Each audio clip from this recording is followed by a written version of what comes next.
गौतम बुद्ध की कहानियां। महात्मा बुद्ध को गौतम बुद्ध व तथागत बुद्ध के नाम से भी जाना जाता है। बुद्ध ने समस्त संसार में अपने ज्ञान व अध्यात्म से शांति व समरसता का प्रचार किया है। बुद्ध की शिक्षाएं हम सभी के लिए मार्गदर्शन का कार्य करती हैं। जो भी व्यक्ति अपने जीवन में सुख, शांति व समानता का अनुभव करना चाहता हो, उसे गौतम बुद्ध के विचारों को अवश्य सुनना व उनको अपने व्यक्तित्व में धारण करना चाहिए।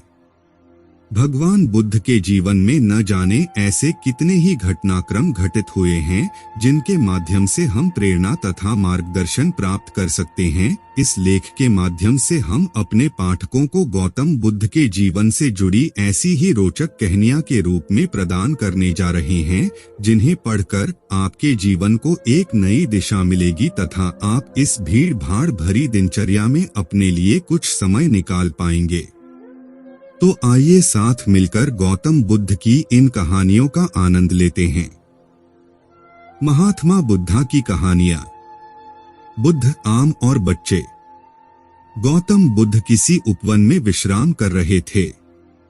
तभी बच्चों का एक झुंड आया और पेड़ पर पत्थर मारकर आम गिराने लगा। एक पत्थर बुद्ध के सर पर लगा और उससे खून बहने लगा। बुद्ध की आंखों में आंसू आ गए। बच्चों ने देखा तो भयभीत हो गए। उन्हें लगा कि अब बुद्ध उन्हें भला बुरा कहेंगे। बच्चों ने उनके चरण पकड़ लिए और उनसे क्षमा याचना करने लगे। उनमें से एक बच्चे ने कहा, हमसे बड़ी भूल हो गई है। मेरी वजह से आपको पत्थर लगा और आपके आंसू आ गए। इस पर बुद्ध ने कहा, बच्चों, मैं इसलिए दुखी हूँ कि तुमने आम के पेड़ पर पत्थर मारा तो पेड़ ने बदले में तुम्हें मीठे फल दिए, लेकिन मुझे मारने पर मैं तुम्हें सिर्फ भय दे सका, परिश्रम के साथ धैर्य भी।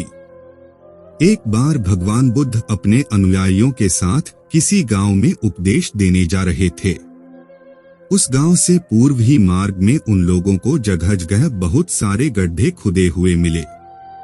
बुद्ध के एक शिष्य ने उन गड्ढों को देखकर जिज्ञासा प्रकट की, आखिर इस तरह गड्ढे का खुदे होने का तात्पर्य क्या है? बुद्ध बोले, पानी की तलाश में किसी व्यक्ति ने इतने गड्ढे खोदे हैं। यदि वह धैर्यपूर्वक एक ही स्थान पर गड्ढा खोदता तो उसे पानी अवश्य मिल जाता, पर वह थोड़ी देर गड्ढा खोदता और पानी न मिलने पर दूसरा गड्ढा खोदना शुरू कर देता। व्यक्ति को परिश्रम करने के साथ धैर्य भी रखना चाहिए। अमृत की खेती। एक बार भगवान बुद्ध भिक्षा के लिए एक किसान के यहाँ पहुँचे।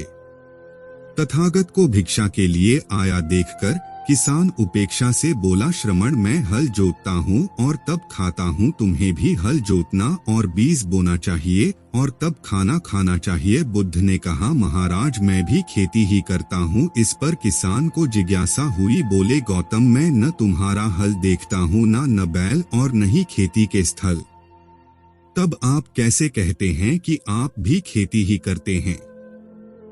आप कृपया अपनी खेती के संबंध में समझाएं। बुद्ध ने कहा, महाराज, मेरे पास श्रद्धा का बीज, तपस्या रूपी वर्षा, प्रजा रूपी जोत और हल है, पाप भीरुता का दंड है, विचार रूपी रस्सी है, स्मृति और जागरूकता रूपी हल की फाल और पेनी है। मैं वचन और कर्म में संयत रहता हूँ।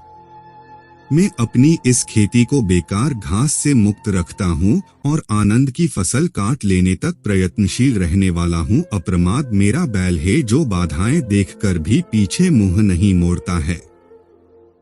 वह मुझे सीधा शांति धाम तक ले जाता है। इस प्रकार मैं अमृत की खेती करता